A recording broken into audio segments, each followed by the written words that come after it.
Good morning and welcome to Queensway Connect.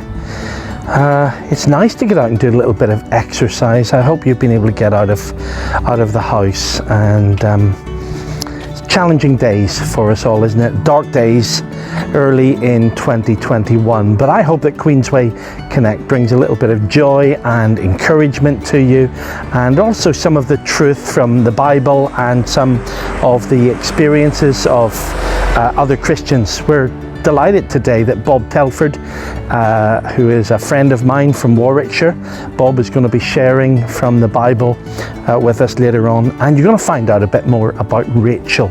My wife is going to just tell you a little bit more about herself. So I look forward to catching up with you later on. Bye for now.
It's week 2 of a brand new year, 2021. My name is Twist, and this is 2 Minute Twist. You got it! Did you start this year with a New Year's resolution? It's like a little promise you make to yourself to do something new or better. Well, how's it going? Have you kept it so far? let me know how you're doing. You can use my email. There it is. info@twistonline.co.uk. Let me know what New Year resolution you have made. I might even mention it in one of my videos. So what have you been doing? I've been looking up at the sky with my New Year's resolution to ask more questions. Questions like these. What's it like inside a cloud? How does snow know that it is winter? What is rain called before it falls? How does a rainbow get the colours in the right order? And this one. Why does it rain? And actually, that is part of my big question for you to talk about today. In the Bible, God promised a man called Noah and all of us that he would never flood the whole earth again. Do you know the story of Noah and the big flood and the animals and the ark? You can read it in chapter 6 and 7 of Genesis, the first book in the Bible. God even put a rainbow in the sky as a sign of his promise. But, well, we still get rain and floods in some places. Here's my big question for you to talk about. God promised not to flood the whole earth. So why does it rain and make floods in places? Maybe it is so that we can remember. Oh yeah, maybe, Gladstone. What do you think? Enjoy chatting and I will see you... Oops, I nearly forgot. Last time I did promise to ask what's in the box. So here it is. What's in the box? But sorry, I haven't got time to open it. I promise to open the box next time. I wonder what it might be. But what do you think is in the box?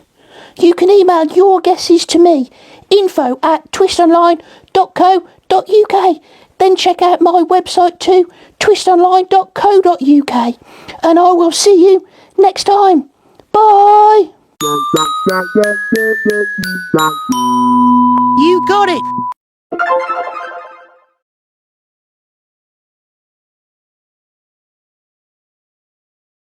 This year will be different.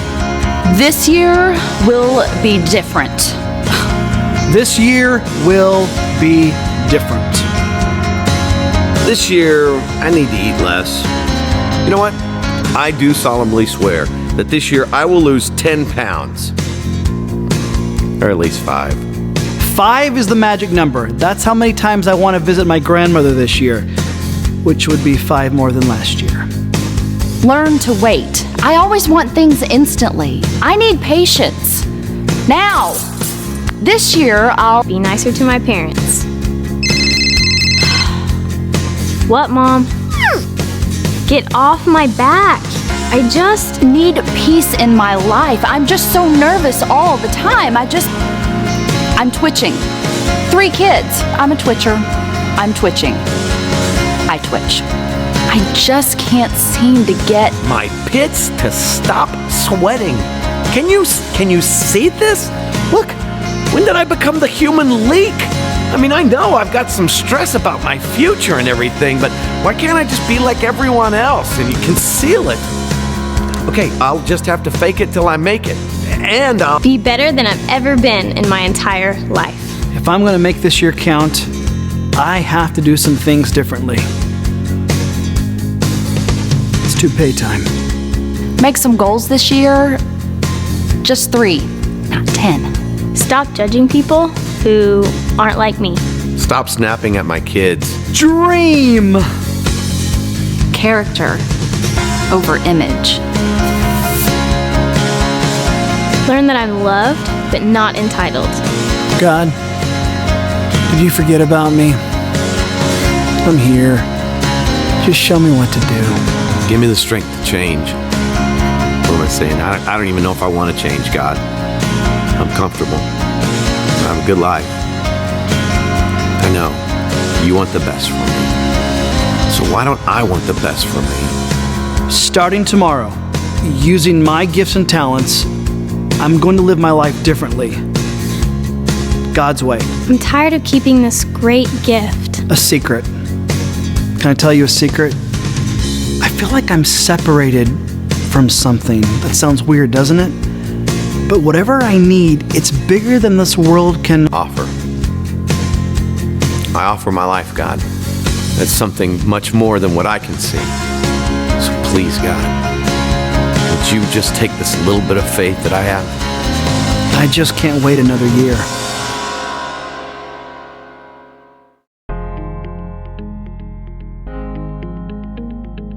Hey, I'm out here with Rachel, and we're going for a little walk. Oh, I think we're going to get run over, so we'll just move over to the side of the road. But we're not on our own because we've got Maggie with us. Hello, Maggie. Come on, then. So we got 2 dogs, but the other one is impossible to control if we're going to do a video and chat to you. So I hope you're enjoying Queensway Connect. One of the things that we want to do over the next few weeks is discover a little bit more about the Christian faith of some people. So you're going to discover more about the faith of my wife. Rachel, how old were you when you became a Christian? I was 7 years old. Okay, and what happened? Was it a preacher or a children's club, or what was it?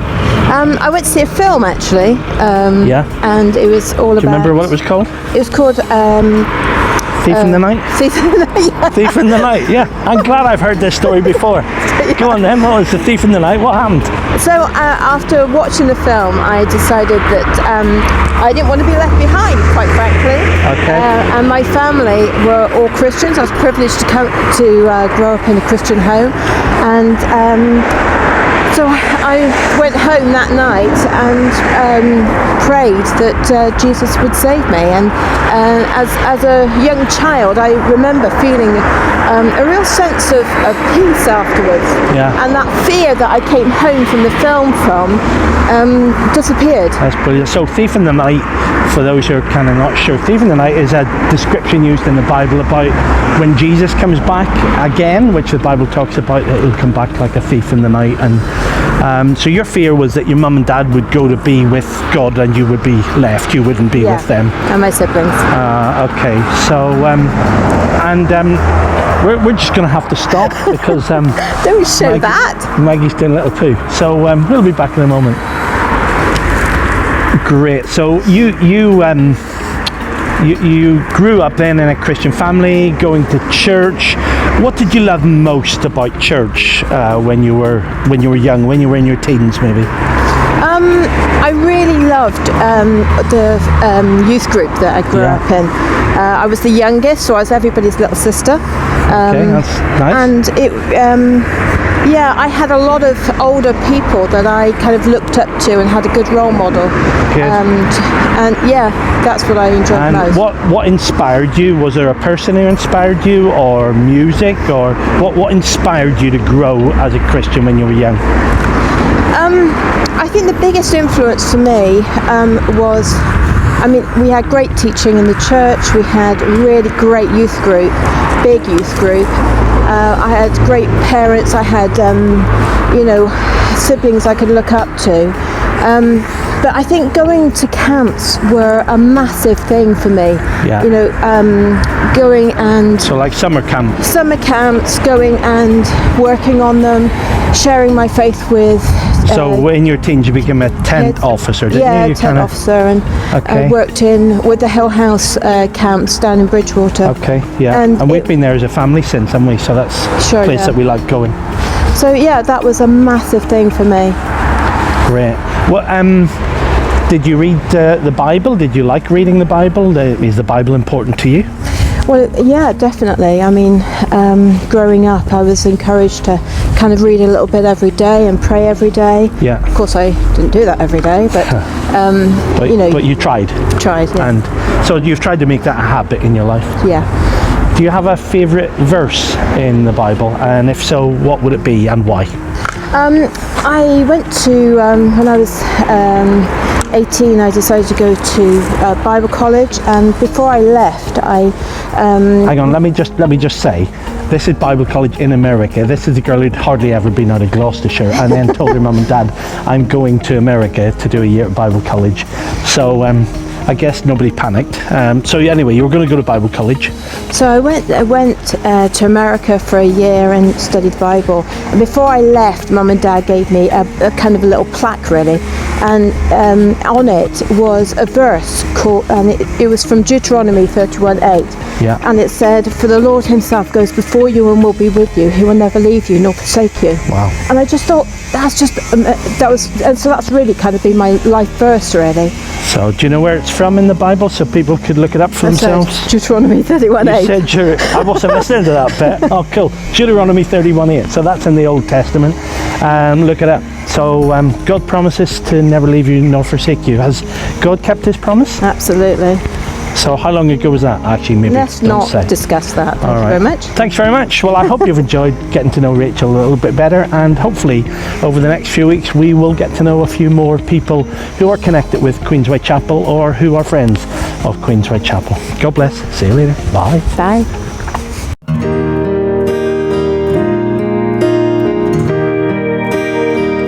The Lord's my shepherd, I'll not want. He makes me lie in pastures green. He leads me by the still waters. His goodness restores my soul, and I will trust in you alone, and I will trust in you alone. For your endless mercy follows me, your goodness will lead me home.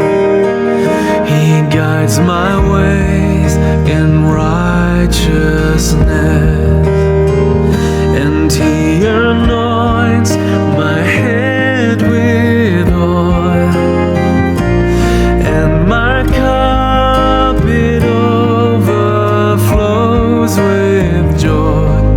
I feast on His pure delights, and I will trust in you alone, and I will trust in you alone. For your endless mercy follows me, your goodness will lead me home. And though I walk the darkest path, I will not fear the evil one. For you are with me, and your rod and staff are the comfort I need to know. And I will trust in you alone, and I will trust in you alone. For your endless mercy follows me, your goodness will lead me home. For your endless mercy follows me, your goodness will lead me home.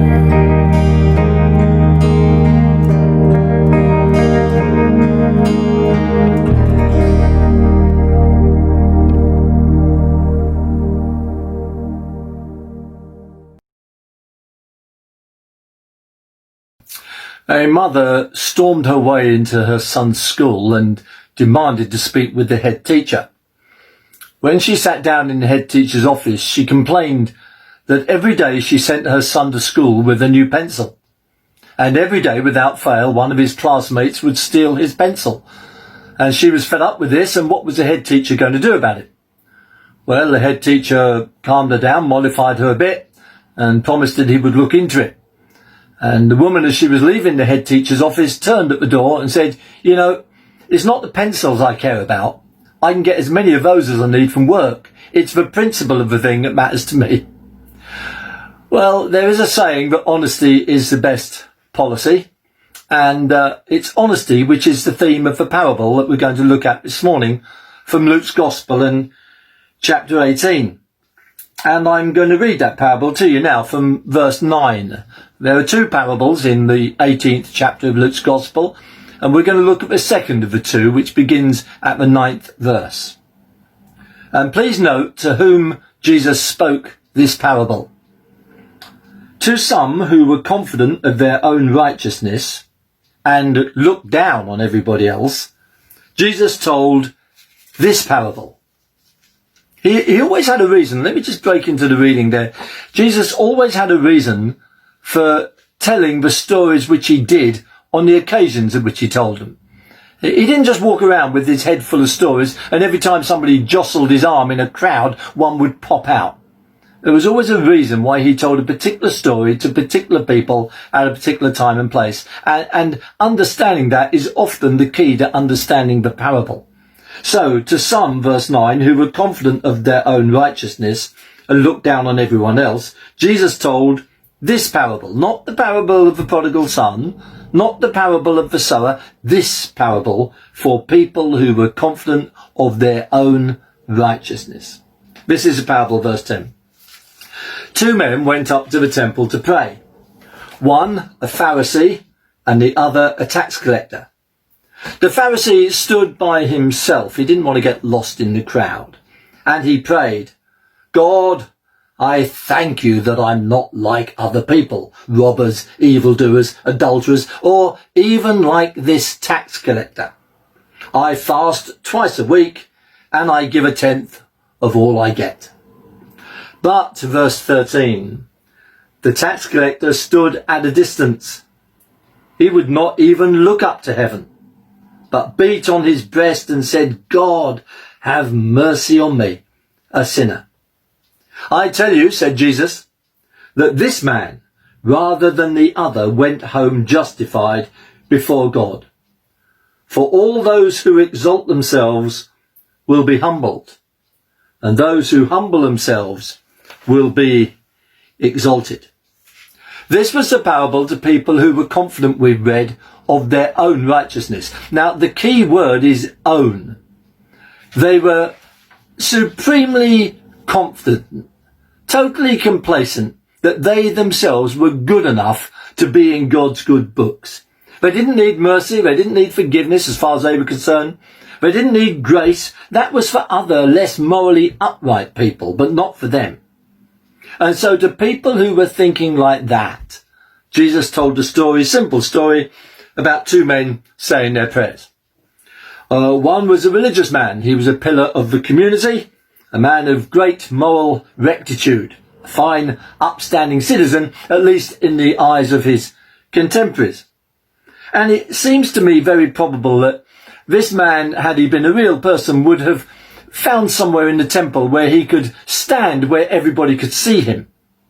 And when he prayed, he would raise his voice so that everybody could hear him. And once he made sure that he got an audience for his prayer, he basically blew his own trumpet under the guise of praying. And the essence of his prayer was really to boast about his own virtue. He was basically saying, Lord, you know me. You know what I'm like. You know, Lord, that I'm faithful to my wife, that I'm an upstanding citizen, that I'm honest with people. You know, Lord, that I'm not hesitant to put my hand in my pocket and give to worthy causes. I'm a charitable man. Lord, you know me. It's almost as if he's saying, Lord, you've got to love me because I'm so good. You've got to forgive me for any fiddling little sins that I do commit because I'm so good. And Lord, when my time comes, you've got to receive me in heaven because, hey, what can I tell you? I'm so good. And then this man who boasted about his goodness did something really, really unpleasant, something quite ugly. It seems that he turned and pointed at another man who was praying. He said, and God, I thank you that I'm not like that man. Well, the man to whom he pointed, the man to whom he was referring, was not standing somewhere where he could be prominently displayed. He didn't look up. He didn't raise his voice. He was rather eager to remain anonymous. He wanted to slink into the temple and slink out again unseen. All he did was hang his head, and he was in such agitation he hit himself repeatedly. Oh God, have mercy on me, a sinner. He didn't pray as if he was a regimental sergeant major bellowing orders on a parade ground. He was talking to God, not the people standing around. And he shrank down, and in an agony of soul, he asked God for mercy. Essentially, he was saying, Lord, you know me. I'm exposed before you. You know my sin. I don't suppose you could love me because you know, of course you couldn't, because I'm so bad. I don't suppose you could forgive me. No. Sorry to mention it. Of course you can't. I'm so bad. I don't suppose there's any chance of me ever going to heaven, is there? No. No, of course not. I'm so bad. And then Jesus wrapped the story up. I think Jesus was brilliant at surprise endings. I think often we don't get just how surprising the endings of the parables are. But for the people listening to this parable, I think this was a sting in the tail, or at least a twist in the tail. It was a surprise ending. Because Jesus said that the one who went away, having been heard by God and put right with God, was not the boastful man. And he may well have been charitable and prayerful and faithful and law-abiding.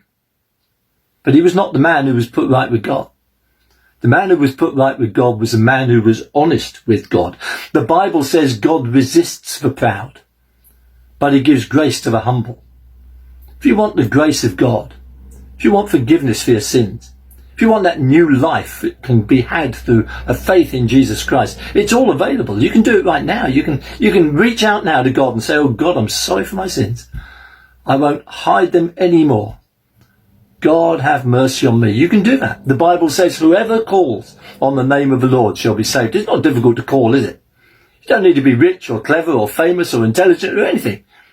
Just need to know that you're in need. If you call on the Lord and say, Lord, have mercy on me, he will forgive you, give you a wonderful new beginning. You'll go away today having been justified, put right with God. And that's where all true spiritual experience starts.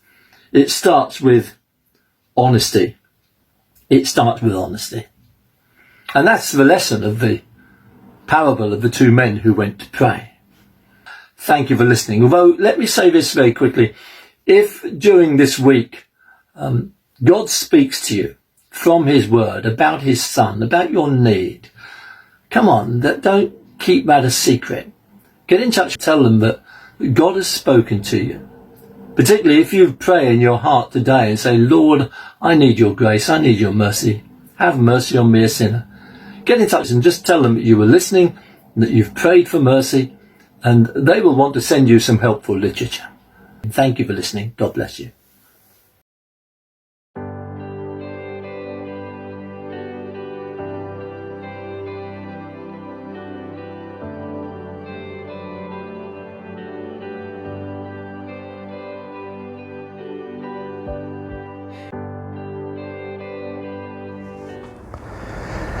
Well, thank you so much for joining us on Queensway Connect today.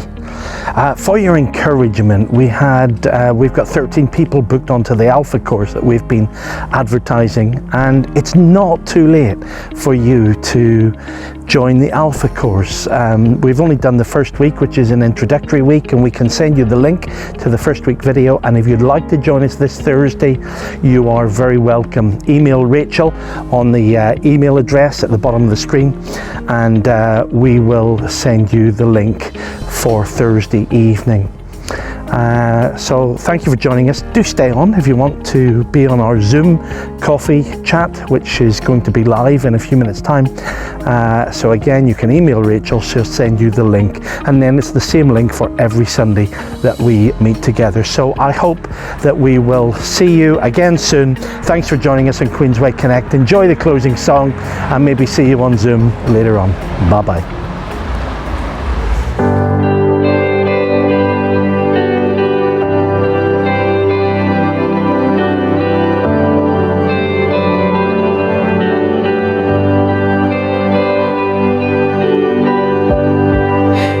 Strength strength within the sorrow.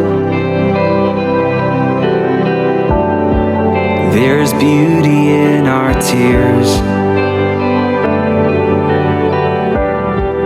and you meet us in our mourning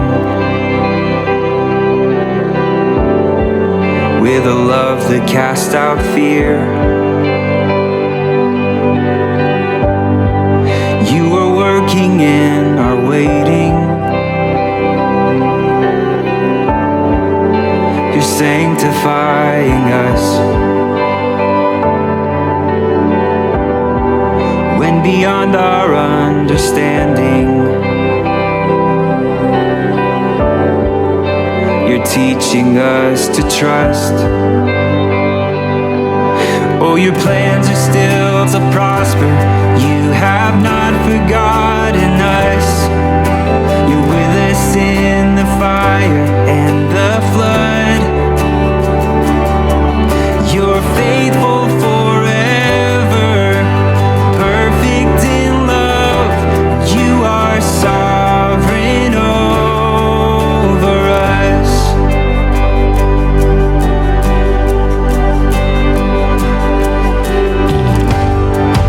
You are wisdom unimagined. Who could understand your ways? Reigning high above the heavens, reaching down in endless grace. You're the lifter of the low.